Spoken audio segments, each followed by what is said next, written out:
먼저 요한복음 4장 35절, 36절 말씀 보겠습니다. 자, 우리 함께 읽어볼게요. 너희는 넉 달이 지나야 추수할 때가 이르겠다 하지 아니하느냐? 그러나 나는 너희에게 이르노니 너희 눈을 들어 밭을 보라. 희어져 추수하게 되었도다. 거두는 자가 이미 삭도 받고 영생에 이르는 열매를 모으나니 이는 뿌리는 자와 거두는 자가 함께 즐거워하게 하려 함이라. 아멘. 다음 주에 이제는 절기로 이제는 목사님께서 말씀을 하셨는데 지금 이제 절기가 들어간 거죠. 우리가 지금 초막절 기간에 있는 것입니다.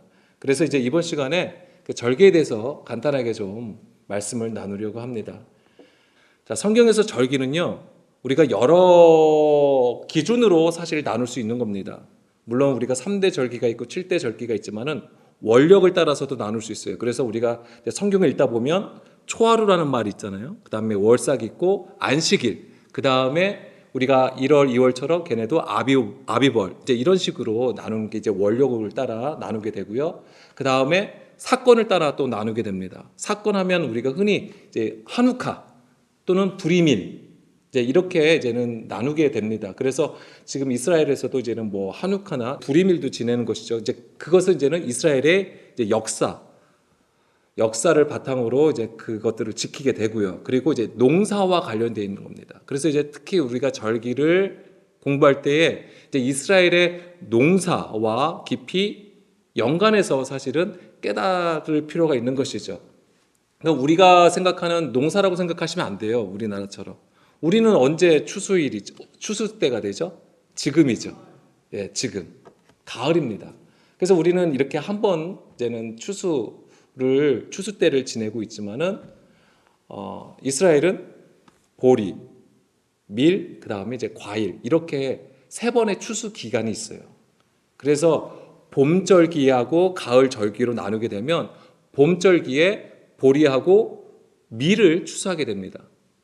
그래서 이 보리는 언제 추수하게 되냐면 6월절하고 무교절하고 관련되어 있고요. 그다음 밀은 그 봄절기 끝자락에 이제는 밀을 추수하게 되는데 그게 이제 오순절하고 관련되어 있는 거예요.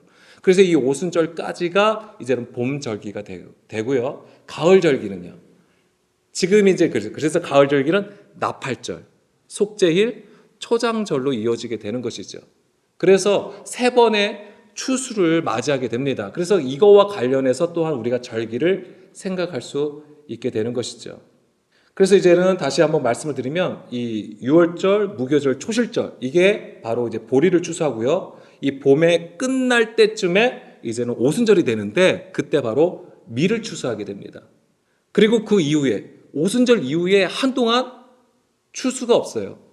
뭐냐면 계속해서 뜨거운 날들의 연속이 됩니다. 그게 우리가 그냥 흔히 계절로 얘기하면 여름이 되는 거예요. 그때는 너무나도 뜨거워서 무엇이든지 생산할 수가 없죠. 그래서 요한복음 4장 35절에 넉 달이라는 말이 나오잖아요. 이 넉 달이 바로 그 기간이 되는 거예요.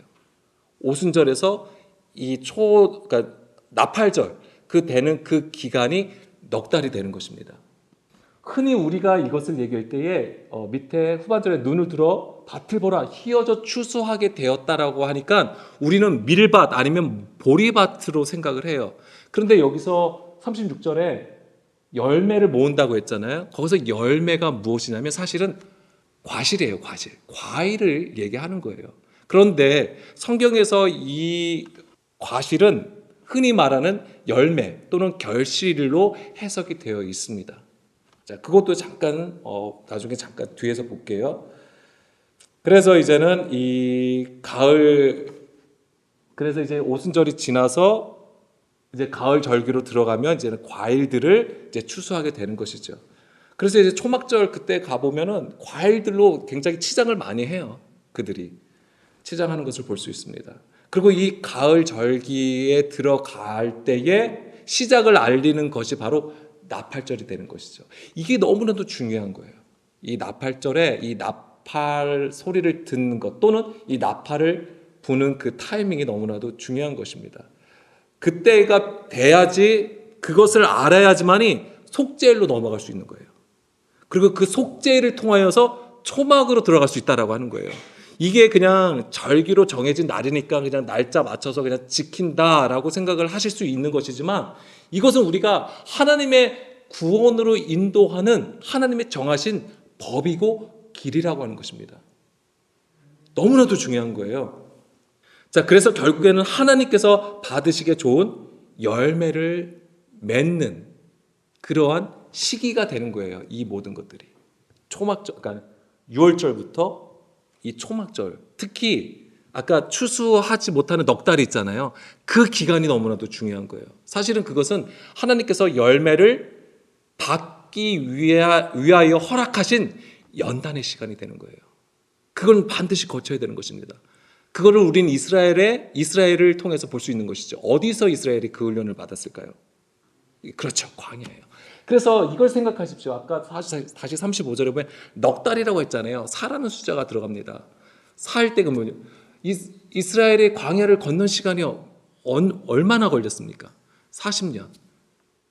우리는 넉 달하고 40년이 다른 시간의 개념이지만 사실은 같은 의미를 가지고 있는 거예요. 40, 400 뭐 이런 것들이 다 그런 것입니다. 그게 너무나도 중요한 시간이었던 거예요. 그래서 추수할 게 없다고 하는 것은 거기서 오직 하나님의 말씀 줄이고 오직 그 목마름으로 오직 하나님의 입에서 나오는 그 말씀만을 구하여 나가는 시기였다는 것이죠. 거기서 뭐예요? 바짝 말라야 되는 거예요. 우리의 풀, 우리의 꽃, 우리가 가지고 있는 많은 육신의 것들이 완전히 바짝 말라야 되는 거예요. 시들어야 되는 거예요. 그래서 오직 주의 말씀만이 우리 안에서 남아야 되는 시기가 바로 광야의 시기였던 거예요. 그게 바로 연단의 시기인 것이죠. 그것을 지나야지만이 들어갈 수 있다고 하는 거예요. 자, 보세요. 우리가 절기를 통해 6월절 무교절이 어떤 사건에서 일어난 겁니까? 어떤 사건을 기념한 거예요? 그러니까 출애굽이잖아요.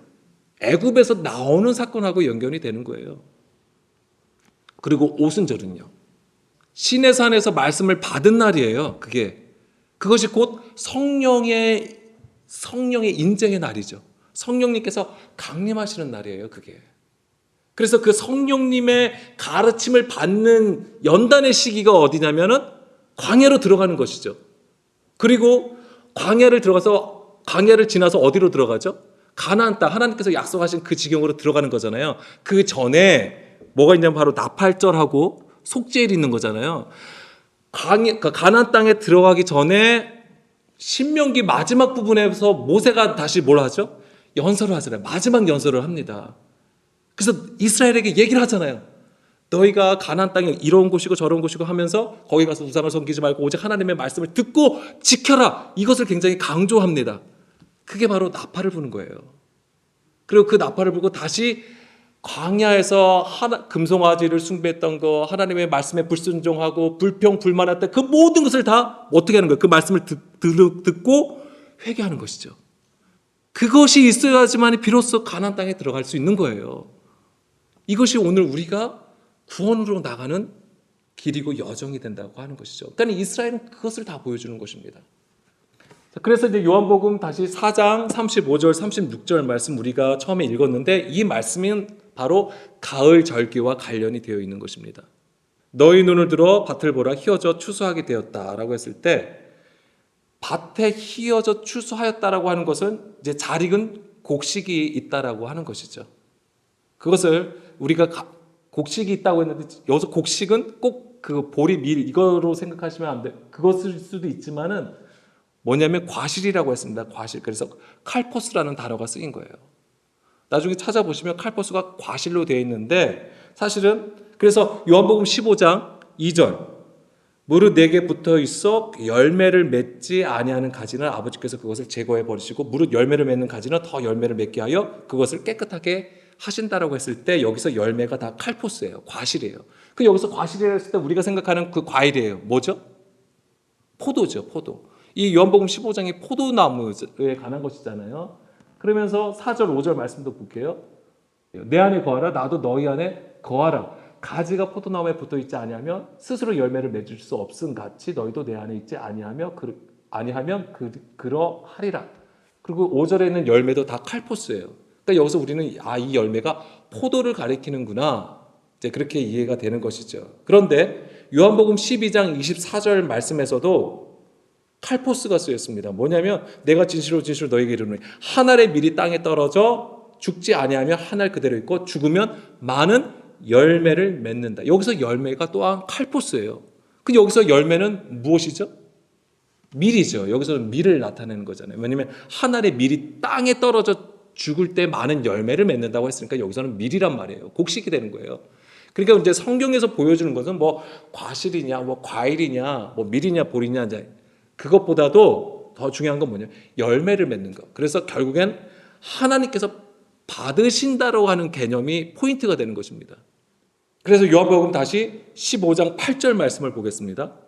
너희가 열매를 많이 맺으면 내 아버지께서 영광을 받으실 것이요 너희는 내 제자가 되리라. 아멘. 여기서 열매 또한 칼포스가 됩니다. 그래서 뭐냐면 이 열매라고 하는 것은 결국엔 하나님께서 받으신다고 하는 것이고 그것은 곧 하나님의 영광을 나타낸다고 하는 것입니다. 그러면 이 하나님께 가까이 나가는 것, 하나님께서 받으시는 그 자를 성경에서는 제자라고 하는 거예요. 제자된 자를 가리키는 것입니다. 우리가 하나님께 영광을 올려드리는 것이 바로 이 진정한 제자가 된다라고 하는 거예요.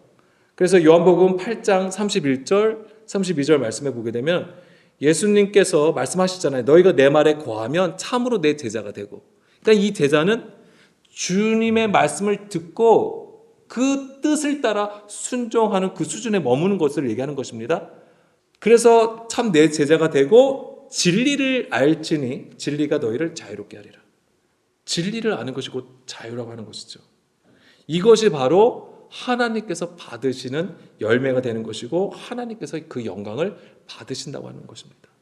이 자유를 누리는 것은 우리 마음대로 행하는 것을 하지 않습니다. 오직 하나님의 말씀을 듣고 순종하며 있는 거예요. 그래서 내 안에 거짓이 없는 상태, 내 안에 구부러지고 왜곡된 것이 없는 상태를 가리키는 거예요. 여기서 자유를 누릴 수 있는 거예요. 그렇지 않냐고 내 안에 거짓이 있고 구부러지고 사람의 생각이 있으면 분쟁이 일어난다고 하는 것이죠. 그러면 매이게 되어 있는 것입니다. 눌려지게 되는 거예요. 그럼 거기서부터 자유를 잃어버리게 되는 것이죠. 다시 요한복음 4장 35절로 보게 되면 넉 달이 지나서야 추수할 때가 이른다고 했잖아요. 아까도 말씀드린 것처럼 이 넉 달은 바로 그 오순절 이후 그 기간이 된다고 했습니다. 뜨거운 날들의 연속이라고 말씀을 드렸습니다. 그때 바로 이 진리의 영의 인도하심을 반드시 받아야 되는 거예요. 그래서 오순절에 하나님의 말씀이 임하였던, 그러니까 율법을 주셨던 것이고 그 율법을 통하여서 이스라엘 백성을 지도하시고 가르쳐 주셨던 것입니다. 오늘 우리에게는 이제 성령님께서 임하셔서 진리 가운데로 계속 인도해 가시는 것이죠. 그래서 우리 안에 있는 그 육신의 구조를 다 깨뜨리시는 것. 자, 그런데 한번 보세요. 이 요한복음 4장 이 35절의 말씀도 보게 되면 절기를 가는 우리에게 구조적으로 좀 볼 필요가 있는 것입니다. 그래서 요한복음 3장, 4장을 보게 되면 3장에서는 누가 나옵니까? 니고데모가 나와요. 그래서 니고데모가 예수님께서 가르쳐 주시잖아요. 3절 예수님께서 대답하여 이르시되 진실로 진실로 너에게 이르노니 내가 내게 이르노니 사람이 거듭나지 아니하면 하나님 나라를 볼 수 없다라고 했어요. 여기서 거듭나다가 바로 위로부터 오는 지식을 받는 걸 얘기하는 거예요. 그래서 5절을 보게 되면은 또 말씀하시잖아요. 사람이 물과 성령으로 나지 아니하면 하나님 나라에 들어갈 수 없다라고 하는 것입니다.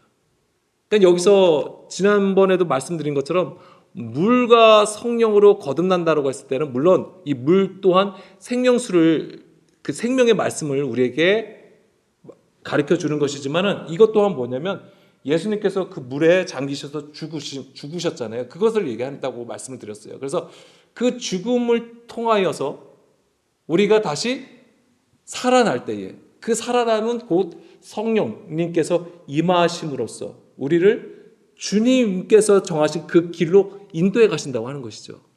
그것이 바로 하나님 나라가 된다고 하셨어요. 나라가 되는 것이죠. 그래서 위로부터 오는 그 영을 입어야지만이 하나님 나라를 보게 되고 들어갈 수 있다고 말씀을 하신 것입니다. 자, 그래서 성령에 대해서 말씀을 해 주시는 거예요, 이게. 그리고 이제 4장을 보게 되면 사마리아 여인이 나오잖아요. 사마리아 여인하고 예수님의 말씀의 주제는 무엇입니까? 생명수를 주시겠다고 하시는 거잖아요. 내가 너희에게서 영원히 목마르지 아니하는 생명수를 주겠다. 13절입니다. 4장 13절. 이 물을 마시는 자마다 다시 목마르려니와 내가 주는 물을 마시는 자는 영원히 목마르지 아니하리니 내가 주는 물은 그 속에서 영생하도록 솟아나는 샘물이 되리라. 아멘. 이 물이 무엇입니까? 영이에요. 영. 영을 말씀하시는 거예요. 그리고 계속 이어서 말씀하신 것이 남편에 대해서 말씀하세요. 그리고 중요한 것, 예배에 관해서 말씀하시는데 영과 진리로 예배하는 것에 대해서 말씀을 하셨다고 하는 것이죠. 이 영과 진리로 예배하는 그 수준에 이른 것이 뭐냐면 초막절로 들어간 것을 얘기하는 거예요. 초막절로 들어간 게 그걸 얘기하는 겁니다. 이제 더 이상 번제와 제사를 드리는 게 아니에요. 보여지는 예배로 하나님을 섬기는 게 아닙니다. 영과 진리로 예배하는 것이죠. 물론 영과 진리로 예배한다고 해서 이런 예배의 모습이 없어진다고 말씀드리는 게 아니에요. 정말 하나님께서 받으시고 하나님께서 기뻐하시고 그러한 예배, 정말 하나님께서 원하시는 그 예배를 드릴 수 있다라고 하는 것이죠. 그러니까 이게 지금 오순절부터 성령님을 통해서 그 속죄일과 나팔절과 속죄일과 그 다음에 초막절로 들어가는 그것을 또한 우리가 아까 요한복음 3장부터 볼 수 있다라고 하는 것이죠. 이 나팔절하고 속죄일이 반드시 거치게 되어 있는 거예요. 자, 마태복음 24장 31절 볼까요? 그러니까 가을 절기의 시작이 나팔절이라고 했는데요. 이 나팔절은 하나님 나라에 들어가는 열매 맺는 자들을 구별하여서 모으시는 때가 되는 거예요. 그 시작이 되는 거예요. 그러니까 주님께서 왜 나팔을 불게 하셨을까요? 그러니까 모이라고 하시는 거예요. 듣는 자들로 하여금 모이게 하시는 그 작업을 하신 거예요.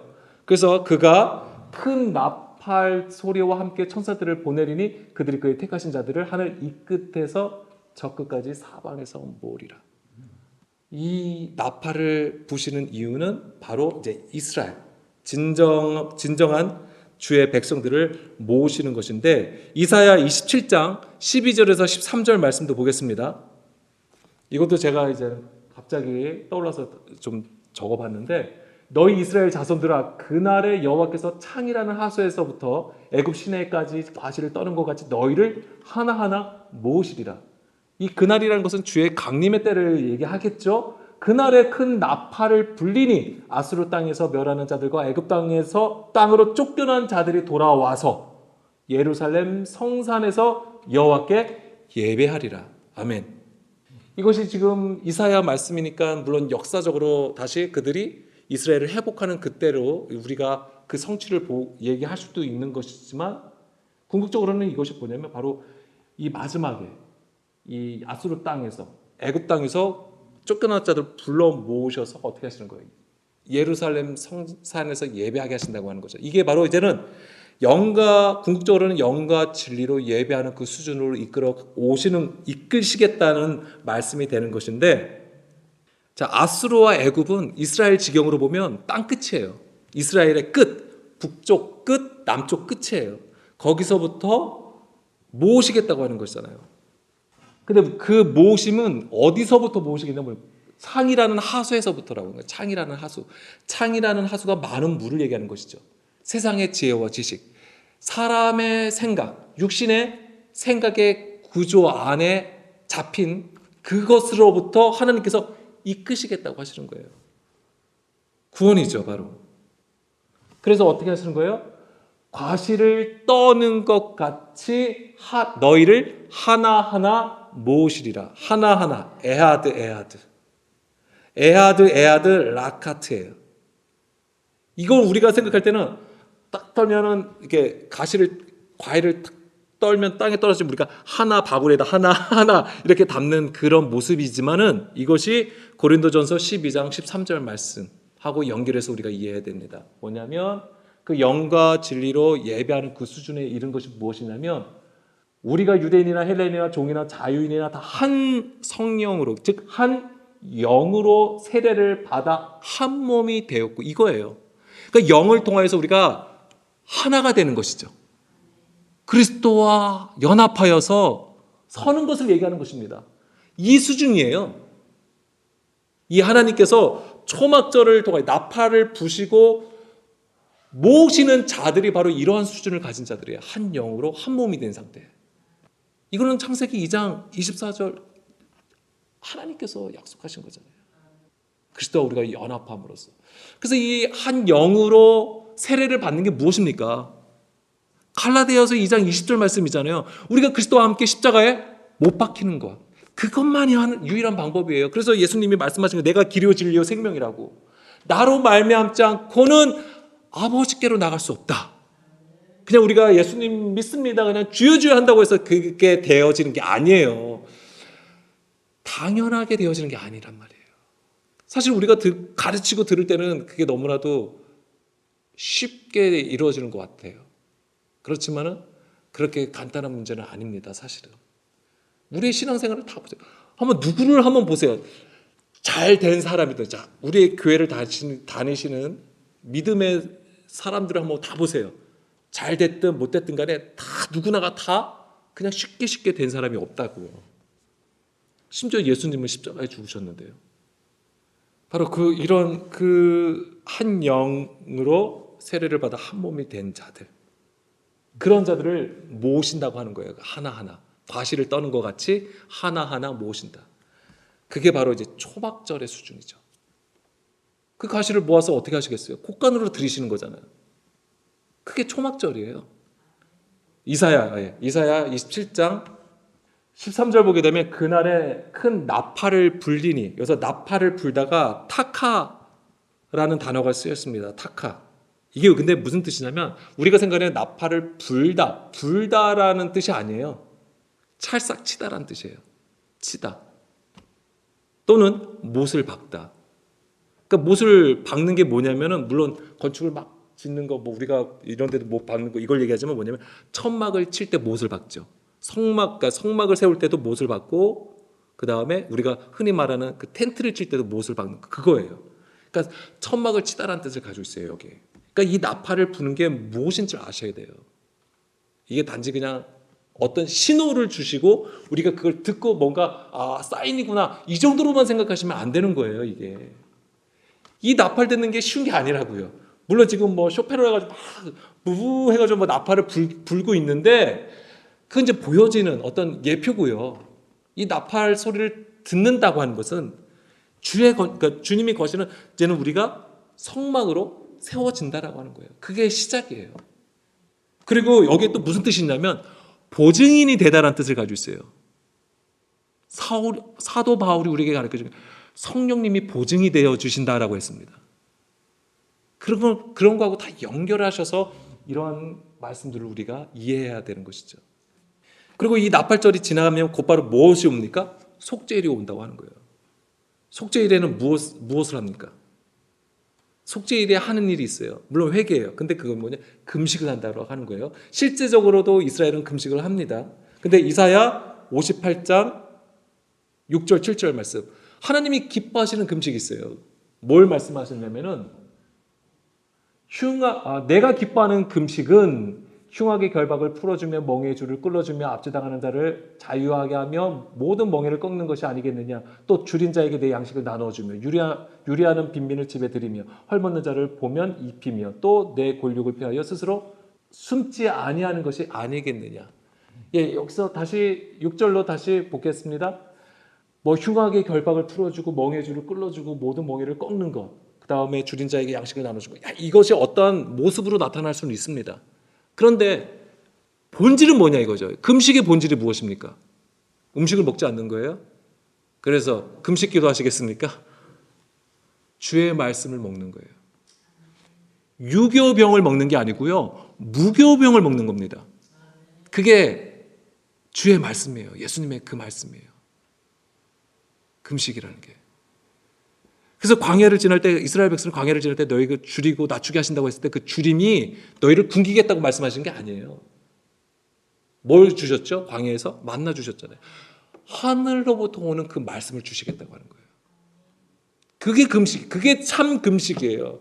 그러니까 우리가 주의 말씀을 듣는 것이 왜 중요하냐면 우리가 주의 말씀 한 사람 한 사람이 듣잖아요. 그 멍에가 꺾이는 거예요. 흉악의 결박이 풀어지는 거예요. 줄이 끌어지는 거예요. 우리를 매었던 모든 것들이 다 풀어지는 것입니다. 내가 뭐 어떻게 풀려고 애쓰는 게 아니라니까요. 주의 말씀을 듣는 것, 그 나팔 소리를 듣는 것에 집중하시면 되는 거예요. 그러면 누가 하시는 겁니까? 주님께서 하시는 거예요. 그러니까 우리는 우리 스스로가 뭔가 계속 하려고 하는 거죠. 그게 바로 믿음이 없다라고 하는 것입니다. 믿음이 부족하다고 하시는 거예요. 믿음이 적은 자야 그렇게 말씀하시게 되는 것이죠. 인자가 올 때 믿음을 보겠느냐? 아니면 믿음이 적은 자라는 책망을 들으시겠습니까? 자, 나팔을 부는 것은 두 가지 메시지가 있을 수 있습니다. 뭐냐면 이사야 61장 1절에서 2절 말씀. 주 여호와의 영이 내게 내리셨으니 이는 여호와께서 내게 기름을 부으사 가난한 자에게 아름다운 소식을 전하게 하려 하심이라. 나를 보내사 마음이 상한 자를 고치며 포로된 자에게 자유를, 갇힌 자에게 노임을 선포하며 여호와의 은혜의 해와 우리 하나님의 보복의 날을 선포하여 모든 슬픈 자를 위로하되. 자, 나팔을 부는 것은 생명으로 인도하는 복음의 메시지가 담겨 있습니다. 복음이에요. 복음의 메시지예요. 또한 보복의 날을 선포하신 것처럼 심판의 메시지가 있다고 하는 것입니다. 그래서 이 심판으로부터 완전히 이 심판으로부터 우리가 건짐을 당하려면 그래서 그 다음에 속죄일이 있는 거예요. 속죄해야 되는 거예요. 회개가 있어야 되는 것이죠. 근데 그 회개는 뭐예요? 주의 말씀을 먹는 것으로 돼야 되는 것입니다. 그래서 우리가 여호와께로 돌아올 때도 오전에 말씀이 뭐였습니까? 무엇을 가지고 돌아와야 된다고 했어요? 말씀을 가지고 돌아오라는 거예요. 우리의 어떤 공의, 우리의 어떤 착함, 선함, 그것이 소중합니다. 그렇지만 그것으로 되어지지 않습니다. 그것으로 우리가 하나님 앞에 내밀 수가 없어요. 오직 그리스도의 그 믿음, 그리스도의 그 공의로만이 우리가 주님 앞에 나갈 수 있는 것을 잊어서는 안 됩니다. 그래서 이제 우리가 구해야 할 것이 있습니다. 우리가 구해야 할 것이 있는데 갈라디아서 4장 30절.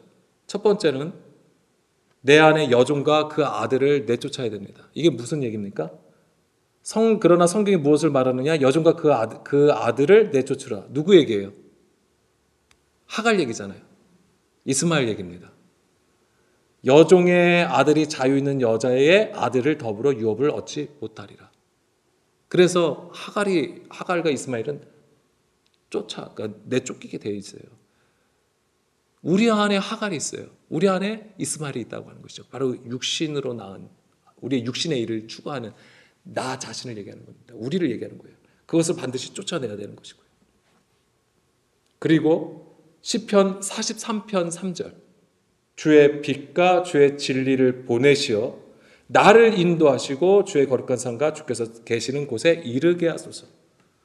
바로 주의 인도하심을 구해야 되는 것입니다. 근데 무엇으로요? 주의 빛과 주의 진리로 인도함을 반드시 받아야 되는 것입니다.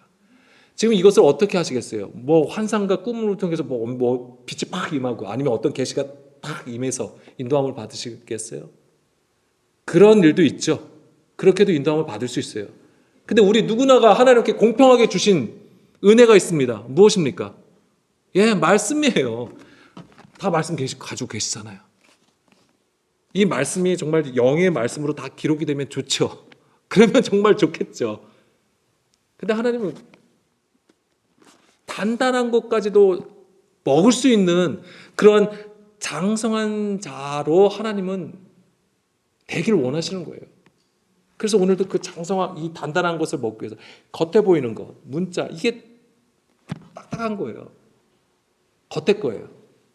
근데 이것을 그 안에 영, 그 안에 본질, 그 안에 지극히 작은 것 하나, 그 생명을 반드시 우리가 발견하고 먹을 수 있어야 된다고 하는 것이죠. 하나님은 그 수준으로 우리를 그래서 인도해 가시는 거예요.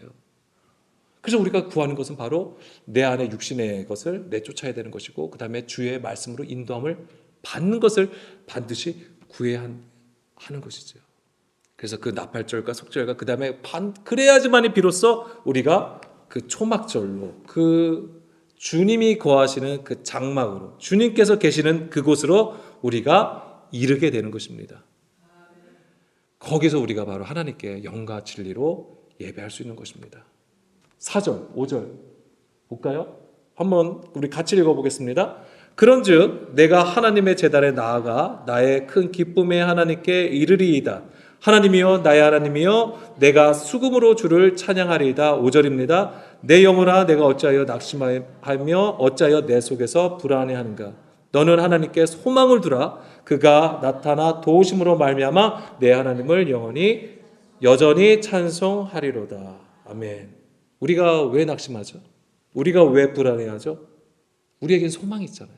그 소망이 누굽니까? 예수님. 오직 예수 그리스도가 우리의 소망이 되시는 것입니다. 오직 예수 그리스도를 통해서만 우리가 기업을 받을 수 있는 것이고 그리스도와 더불어서 상속자가 되는 거예요. 그러한 은혜를 우리가 누렸으면 좋겠습니다.